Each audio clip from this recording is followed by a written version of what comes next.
What's up, folks? Welcome to my first vlog post on Deep Sky Adventures. I'm going to record some of my adventures going out into the middle of nowhere for deep sky astronomy.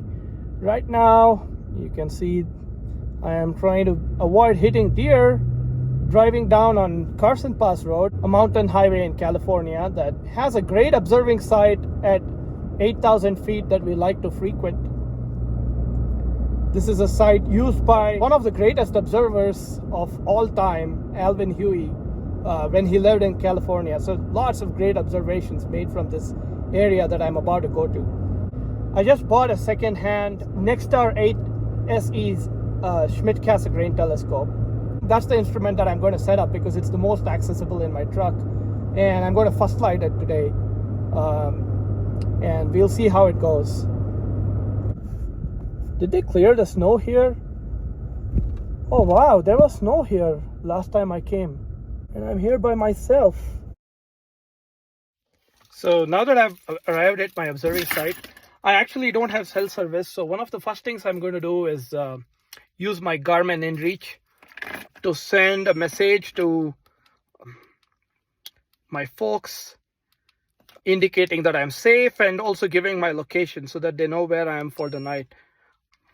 And then I'm going to put on some layers because it's sort of cold here. I think it's about 56 degrees Fahrenheit tonight. And I'm going to start setting up a telescope so I can look at some objects. The seeing at this observing site is supposed to be really good. And I've experienced that a few times simply because it's a high altitude site and we get I think it's the first barrier from the laminar flow over the Pacific Ocean. So at this height. So yeah, we'll see how the sky cooperates tonight. So one thing you'll notice that most experienced visual observers know is that you want to wear all your layers that you think you'll need through the night early on. So when you're out in the open, there are no objects to radiate heat back to you other than the ground below you. And it's advisable to put on more layers than you think. I've heard various estimates saying dress for 10 to 15 degrees Fahrenheit colder than what the forecast says.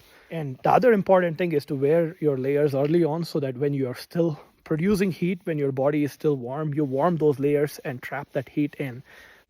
So I just finished setting up this Nexstar 8 SE. I may have made some mistakes setting it up because I've never actually set up an SCT before in my life. So this is the first. And I put the default 25mm eyepiece that it came with. And I can see some stars. So I guess that's first light. I looked at two objects so far. One of them was Barnard's galaxy, which is the galaxy of the local group, which means it's fairly close by. And it's named for Professor Edward Emerson Barnard. He was a prolific visual astronomer, one of the very last professional astronomers to use his eyes at the eyepiece to discover things. And he had very good eyesight and kept meticulous logs and made exceptional sketches. Barnard's galaxy was dim. It's not easy with an 8-inch telescope. You know, with my 18-inch, obviously it is really bright. Here's Saturn. The video here will not do justice because, you know, it's pretty hard to get a stable video holding up your phone. You can sort of see the rings.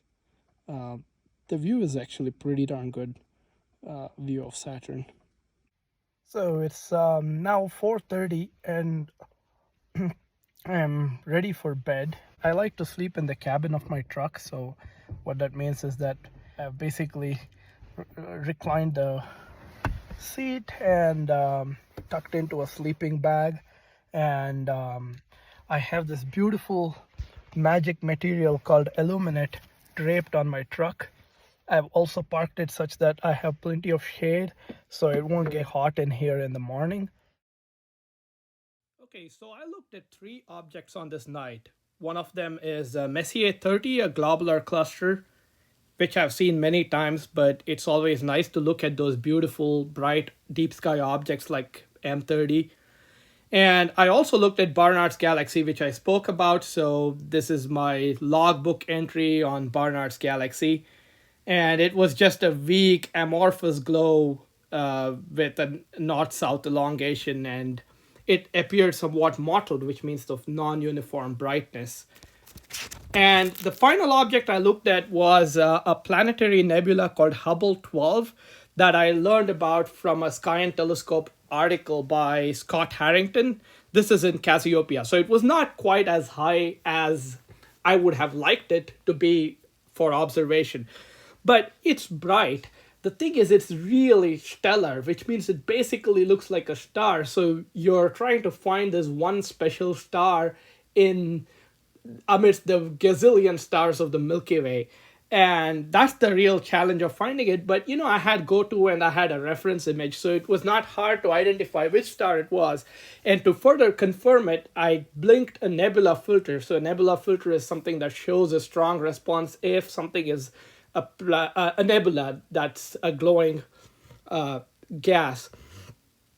So the nebula filter sort of confirmed, because it obliterated the other stars but left this one quote-unquote star intact. So that's how I confirmed it was a planetary nebula. That was a new observation for me. I'd never seen this one before, and that was quite interesting.